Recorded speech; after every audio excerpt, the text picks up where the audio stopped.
1969. Aldershot, Hampshire, Inglaterra. En un patio de mantenimiento del ejército británico había una fila de vehículos bajos, cuadrados y cansados. Algunos estaban cubiertos de polvo, otros tenían óxido en las bisagras, marcas de uso en la pintura y ese aspecto triste de una máquina que ya no espera volver al servicio. El ejército había seguido adelante. Habían llegado vehículos mejores. Había transportes blindados más modernos, con más potencia, más espacio y una presencia mucho más militar. Aquellos viejos camiones blindados parecían sobrar.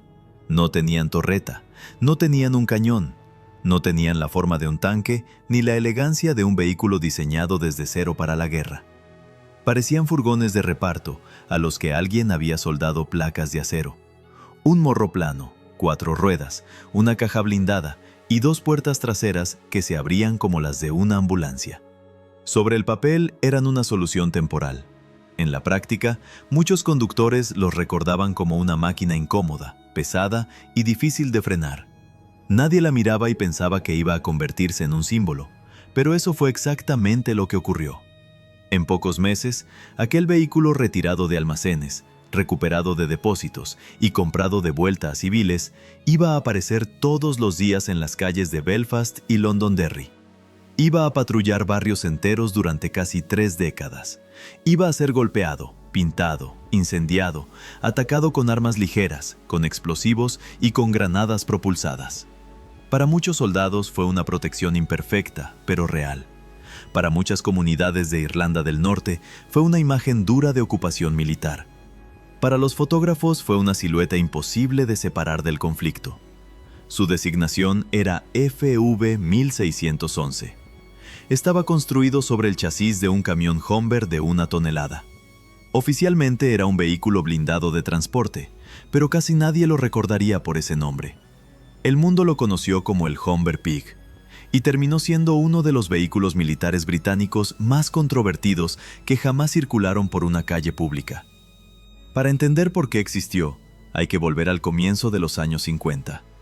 La Segunda Guerra Mundial había terminado, pero el Imperio Británico no había desaparecido de golpe. El ejército seguía necesitando vehículos blindados con ruedas para tareas que no siempre eran una guerra abierta, pero tampoco eran simples patrullas de policía.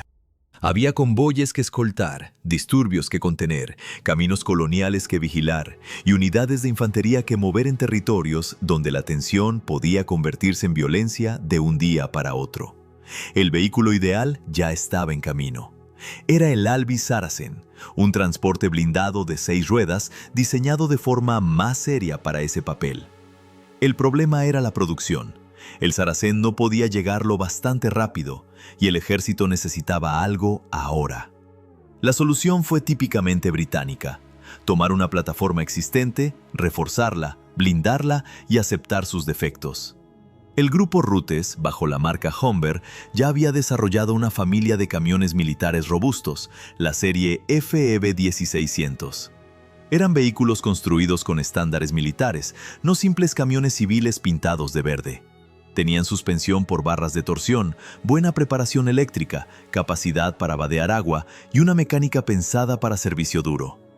Entre 1952 y 1955 se fabricaron alrededor de 3.700 camiones de esa familia. La idea fue directa: si el chasis ya existía, si el motor ya se conocía y si las piezas podían compartirse con otros vehículos del ejército, entonces se podía construir un blindado barato y rápido. Joseph Sankey & Sons, en Telford, recibió el contrato para producir la carrocería blindada. La Real Fábrica de Artillería de Nottingham también participó en la producción. El motor era el Rolls-Royce B60, un 6 cilindros de gasolina que también aparecía en otros vehículos británicos de la época, como el Ferret y el Saracen. Esa comunalidad de piezas no era un detalle menor.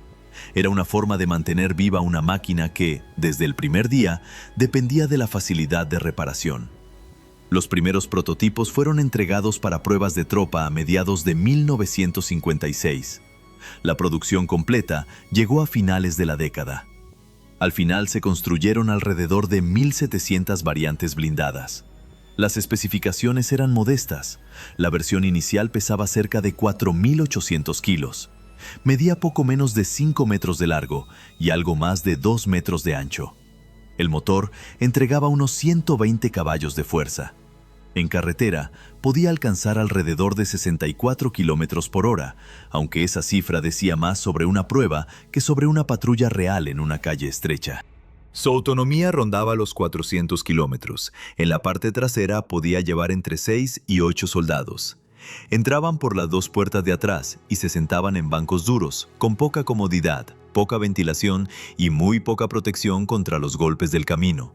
La armadura era de acero soldado, con espesores aproximados entre 6 y 10 milímetros. Eso podía detener fragmentos, piedras, algunos disparos de pistola a distancia y ciertos impactos ligeros, pero no convertía al Pik en un vehículo de combate pesado. El conductor iba a la derecha, el comandante a la izquierda. Detrás quedaba el compartimento de tropa, separado de la cabina por una división simple. Todo era práctico, tosco y pensado para salir del paso. El apodo apareció casi de inmediato. El vehículo era pesado de dirección. Su frenada exigía paciencia y respeto. El chasis de 1 tonelada estaba cargando mucho más peso del que parecía razonable. No era ágil, no era refinado. Tenía una forma baja, ancha y rara. Parecía un cerdo. Se conducía como un cerdo. Así que el nombre quedó: Pik. Si esta historia te está resultando interesante, puedes suscribirte al canal. Es una forma sencilla de apoyar estos documentales sobre máquinas militares extrañas, olvidadas o mal entendidas. Y ahora volvamos al vehículo que nadie esperaba ver de nuevo en primera línea. Para mediados de los años 60, el destino del Pik parecía sellado. El Saracen ya estaba disponible en mayor número. El transporte blindado Oruga FV-432 también estaba entrando en servicio. El Pik había cumplido su papel de emergencia. Muchos ejemplares fueron enviados a almacenamiento, vendidos como excedente o transferidos al mercado civil. Su carrera parecía terminada. Entonces Irlanda del Norte empezó a arder. En agosto de 1969, la violencia sectaria en Belfast y Londonderry había superado la capacidad de la policía local. El gobierno británico envió al ejército bajo la Operación Banner. Aquella operación, iniciada como una medida de emergencia, acabaría durando 38 años. El problema para el ejército era inmediato y político al mismo tiempo. Necesitaba vehículos blindados en las calles, pero no quería dar la imagen de estar enviando tanques contra barrios civiles. Los vehículos con orugas habrían sido demasiado provocadores. El Saracen era más grande y más amenazante. El Pik, en cambio, era pequeño, con ruedas, de aspecto torpe y menos parecido a un vehículo de guerra convencional. Era una mala solución. Pero era la mala solución que estaba disponible. El detalle absurdo era que muchos Piks ya no pertenecían al ejército. Habían sido retirados, vendidos o abandonados en depósitos. Así comenzó una operación logística casi improvisada. El Ministerio de Defensa recuperó vehículos almacenados, rastreó unidades vendidas y llegó a comprar de vuelta ejemplares que antes había considerado sobrantes. Entre 487 y 500 Piks fueron finalmente reacondicionados y enviados a Irlanda del Norte. Muchos estaban en mal estado. Algunos tenían casi 20 años de uso o abandono. Pero el ejército no podía esperar a una solución perfecta. Los primeros comenzaron a llegar a partir de 1970. Desde ese momento, prácticamente cada batallón de infantería que pasó por Irlanda del Norte tuvo algún contacto con ellos. Unidades paracaidistas, guardias, infantería ligera, regimientos de transporte y destacamentos de apoyo los emplearon en patrullas, escoltas, operaciones de control de disturbios y movimientos nocturnos. Y entonces el Pik empezó a cambiar. La versión básica pronto se convirtió en una familia de variantes improvisadas, cada una creada para un problema específico de la calle. Estaba el Flying Pig, con grandes paneles de malla y protecciones laterales que podían desplegarse para formar una barrera alrededor de los soldados a pie. Esa variante se volvió una de las imágenes más reconocibles del conflicto, porque aparecía una y otra vez en fotografías de disturbios. Estaba el Kremlin Pig, cubierto de malla y barras de acero alrededor del casco. La idea era hacer detonar una granada propulsada antes de que llegara al blindaje principal. Su aspecto era anguloso, casi como una jaula móvil, y por eso recibió ese apodo. Estaba el Squirt Pig, con un cañón de agua. Estaba el Foaming Pig, preparado para lanzar espuma sobre objetos sospechosos o posibles artefactos explosivos. Estaba el Felix Pig, usado por equipos de desactivación de bombas. Estaba el Holly Pig, con una posición elevada de observación en el techo. Y estaba el Turret Pig, equipado con una torreta tomada de un blindado Shoreland, utilizado en zonas de alto riesgo, especialmente cerca de la frontera. Cada modificación contaba una parte de la historia. El Pig no evolucionaba porque fuera un gran diseño. Evolucionaba porque la amenaza cambiaba cada año y los soldados necesitaban sobrevivir al siguiente turno. La versión Mark II añadió blindaje interno al casco para resistir mejor munición de calibre 7,62 milímetros. Se soldaron defensas delanteras para empujar barricadas. Se retiraron cajas laterales donde podía colocarse un artefacto. Se añadieron protecciones flexibles para apartar basura y objetos del bajo del vehículo. Pero cada mejora tenía un precio. El peso subió hasta alrededor de 6.500 kilos. Es decir, unas 6 toneladas y media sobre un chasis que nunca había nacido para eso. La frenada, que ya era mala, se volvió una preocupación seria. La conducción dejó de ser una habilidad normal y se convirtió en una disciplina. Quien llevaba un Pig no podía tratarlo como un camión común. El vehículo no era bueno, los propios soldados lo sabían. Pero entre caminar expuesto por una calle hostil y entrar en un Pig incómodo, la elección era clara. Los primeros años de la Operación Banner fueron los más duros. 1972 fue el año más sangriento del conflicto, con cientos de muertos. El Pig estuvo presente en muchos de los episodios más recordados. Durante el toque de queda en el área de Falls Road en julio de 1970, los blindados ayudaron a imponer un cierre militar de más de un día en una zona de Belfast.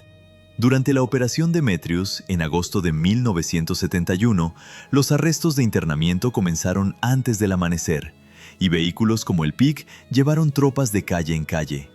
Durante la Operación Motorman, a finales de julio de 1972, miles de soldados británicos entraron en áreas consideradas fuera del control del Estado. Los Pigs avanzaron entre barricadas improvisadas, mientras los vecinos observaban desde ventanas y puertas. También existe un vínculo histórico delicado con el Domingo Sangriento. El Imperial War Museum conserva un Pig Mark II asociado con el primer batallón del regimiento paracaidista en la fecha del 30 de enero de 1972. El museo ha sido prudente al explicar que puede confirmar la unidad y el periodo, pero no afirmar de forma absoluta si ese vehículo concreto estuvo en el lugar exacto ese día. Esa prudencia importa, porque en historias como esta, un detalle mal dicho cambia el sentido de todo. Lo que sí es indiscutible es que las fotografías de Londonderry muestran soldados usando las puertas de sus Pigs como protección, mientras la situación en la calle se descontrolaba.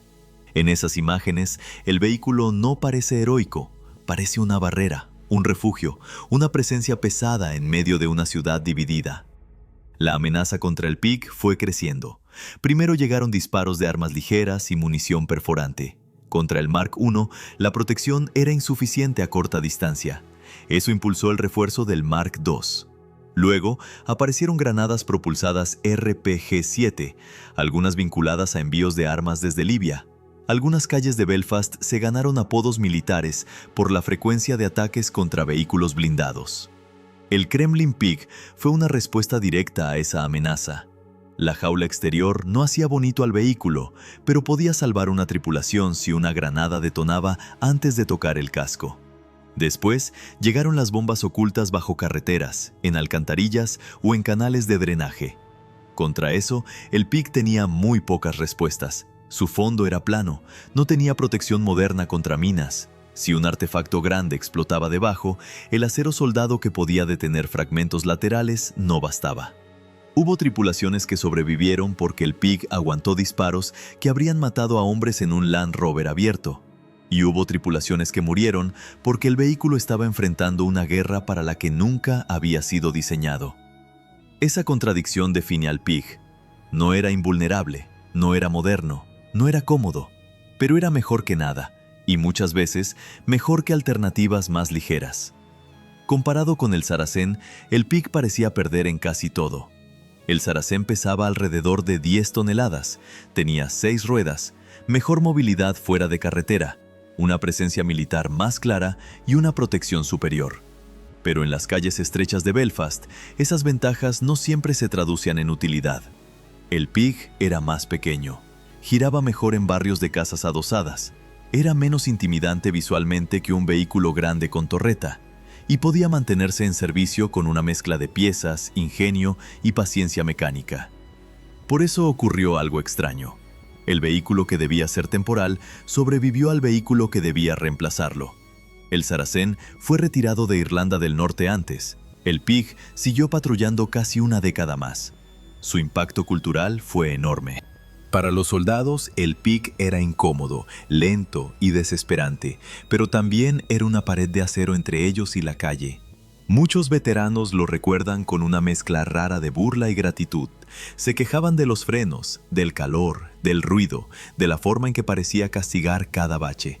Pero también sabían que, cuando una botella incendiaria, una piedra o una ráfaga golpeaba el casco, estar dentro podía significar volver vivo al cuartel.